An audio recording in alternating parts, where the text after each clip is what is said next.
I don't know. I don't know. He's a real dick. I give 200. Okay, I give 200. And they'll match it, right? Okay, so any number. 200. Or any, okay, so any number and they'll match it. Okay, good. No, I don't think. Thank you. No, please, really, I'm serious. No, please, really, I'm serious. I don't think. My manager would have to be crazy to not listen. Thanks, sweetheart. Okay, no, okay, Just like thanks. No. Okay, no. No, look, hey, no. Hey, what have you ever done for me? Look, hey, what have you ever done for me? Look at me, huh? Look where I am. What have you ever done for me? Look at me. Look where I am. I'm nowhere. I'm a nobody. Look at this. It's ridiculous. What have you and your stupid organization ever done for me? It's ridiculous. Get off my phone. Okay, we're done, okay? We're done. Well, as soon as it's done, all right? No. Take a nap because we're done, all right? No. All right.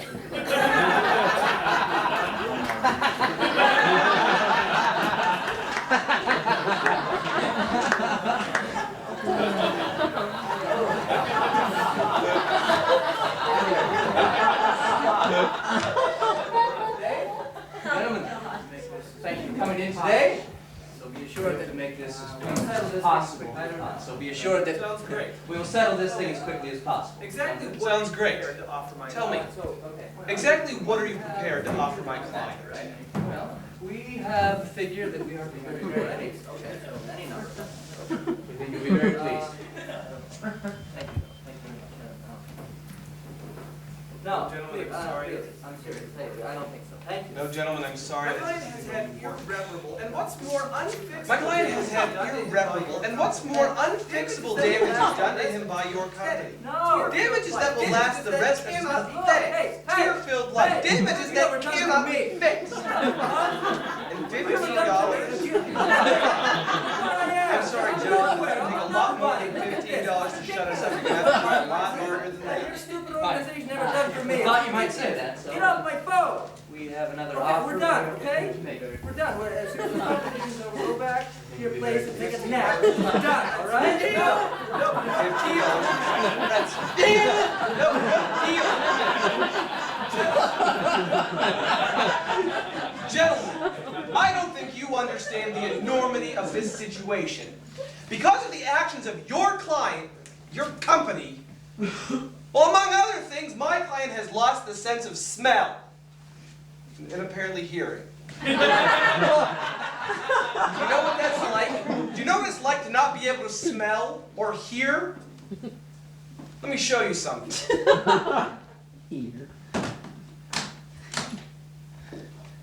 Gentlemen, I think we all know what that is. It's an apple pie. I think we all know what an apple pie smells like. Observe closely. Reginald! Tell me what you smell! Regret.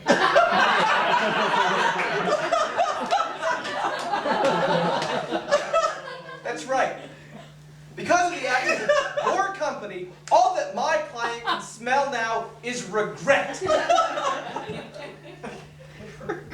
Let's be honest, we don't think our company is at all responsible for your client's misfortune.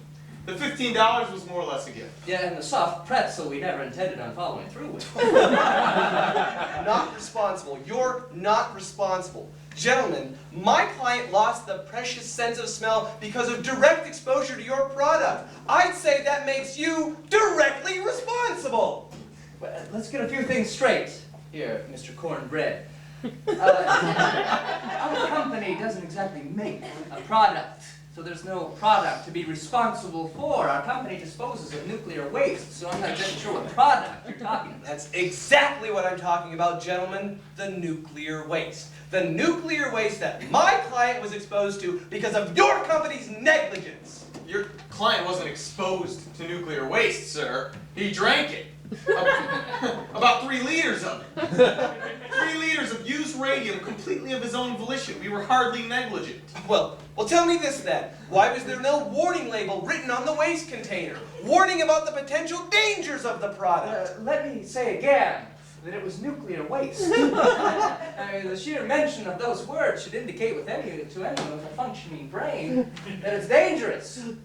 They're not potentially dangerous, most definitely dangerous. They're not to be ingested. Seeing that our company is called Nuclear Waste Co., I don't know. And secondly, let me tell you that there was indeed a warning label on the waste container. There was a huge fluorescent orange radioactive hazard warning label plastered all over the 55-gallon drum that your client stuck his head into and drank from. Well, that certainly would have been great for somebody who could have read that warning, but how is my client supposed to understand a written warning like that when he was illiterate at the time? He wasn't illiterate at the time, he was drunk. Out of his mind. Yes, but so drunk that he couldn't read. And not being able to read is the definition of illiteracy, gentlemen. I don't think you can argue that. Hence, his temporary illiteracy renders him unable to read the warning label on your product. It's not a product! And besides, how does it make it our fault? Well, I don't know, but it seems to me that complete strangers should not be allowed into a nuclear waste facility without proper credentials, especially in his state of illiteracy. Look, he was not admitted into our warehouse. He broke in the middle of the night. So you're telling me that an obviously inebriated man, illiterate, barely able to walk or even think straight, was able to just sneak right into a nuclear waste facility? He didn't sneak in. He drove his car to the side of the building. Now, my guess is in his drunken state, he lost control of his automobile, veered off the main roadway, and a mile and a half later, put a hole in the side of our warehouse. And then snuck right in. There was no sneaking. As a matter of fact, the 8 guards on duty all witnessed your client's collision with the building. And yet, somehow, they just allowed him to wander about the warehouse unsupervised. No, in fact, when our guards approached your client to make sure he was all right, your client pulled a baseball bat out of the back seat of his car and started beating each of our guards violently, one at a time, screaming, "I'm not no zombie fool." And after beating each of the guards into unconsciousness, he then proceeded to run around the warehouse screaming that he won the pennant. Apparently, in celebration of his major league victory, he found a large drum of what I guess he must have thought been Gatorade. Pried the lid off, stuck his head in about 2 feet deep, and drank until he couldn't hold his breath. Now, how do you know any of this happened? You have no eyewitnesses. You said yourselves that the guards were beaten into unconsciousness. Our surveillance cameras caught each one of his actions on tape. You don't say. Well, you gentlemen certainly tell a very convincing story. You know, frankly, we're surprised that your client's alive at all. That much exposure to radioactive materials, one is either dead right then or so riddled with cancer they barely make it past a few days. He should be happy that all that happened was a loss of sense of smell and hearing. Well, actually, we're not sure that's all that's wrong with them. You see, my client refuses to see a doctor. He thinks they're evil. All they want to do is poke at me with their science machine. And you can keep that shit. I ain't interested.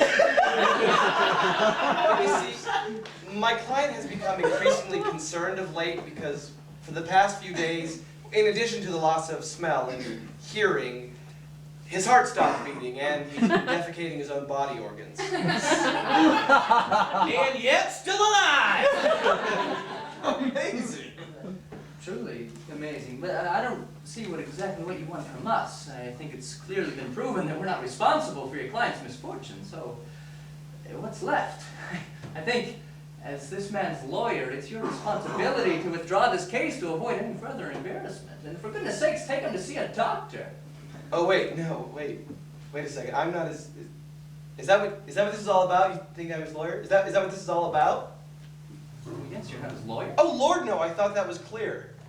But you said he was your client. Well, he is my client, but I'm not his lawyer. I'm his prostitute, and he still owes me money.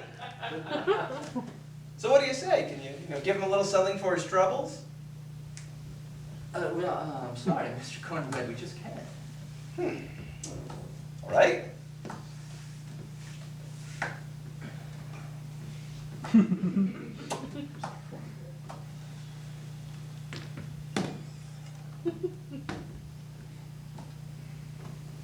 Hey, how about this?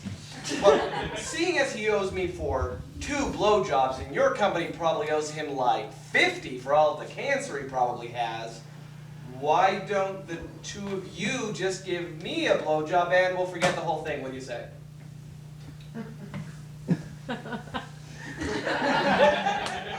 Blowjob.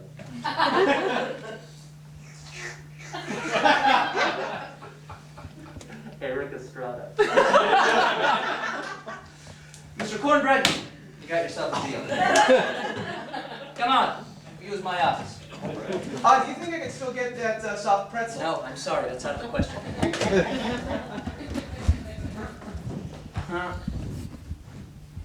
Hurt!